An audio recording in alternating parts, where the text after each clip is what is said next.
ცისფერ გალერეაში ქართულ-გერმანული პროექტის ფარგლებში გამოფენა პიროსმანი და თანამედროვე ხელოვნება გაიხსნა.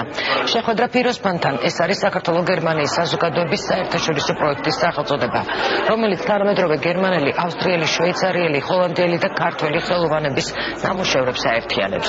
პროექტში 15 ქართველი და 30 უცხოელი ავტორი მონაწილეობს. მათ ბოლო 2 წლის განმავლობაში შექმნილი ნამუშევრები პიროსმანის შემოქმედებას დაუკავშირეს და ერთობლივად წარადგინეს გამოფენაზე.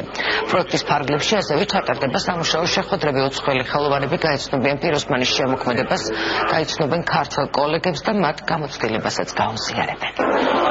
ამ პროექტს საფუძველი ჩაეყარა 10 წლის წინ ბერლინში გერმანელი მხატვრის ჰანს შაიბეს იდეით იყო ეს პროექტი წარმოდგენილი. მან როდესაც ნახა გერმანიაში პიროსმანის გამოფენა, თქვა რომ პიროსმანი არ უნდა მოდიოდეს ჩვენთან, ჩვენ უნდა მივდიოდეთ მასთან. თემატიკა არ აქვს, მაგრამ არის ის ინსპირაცია, რომელიც პიროსმანთან არის დაკავშირებული. მოდის მინდა ის მუხტი ის და განწყობა ის რაც ამ პროექტს უკავშირდება.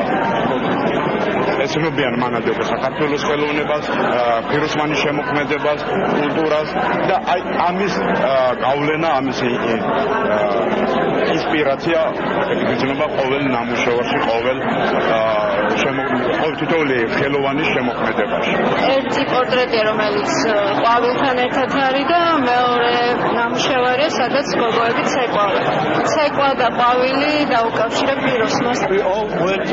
ქართულ არტისტებთან ერთად ვიმუშავეთ, რაც ძალიან საინტერესო იყო ჩემთვის. ჩვენი თემა კი იყო პრომეთე და ამირანი, ისტორიული გმირები, რომლებიც ერთმანეთს უკავშირდებიან.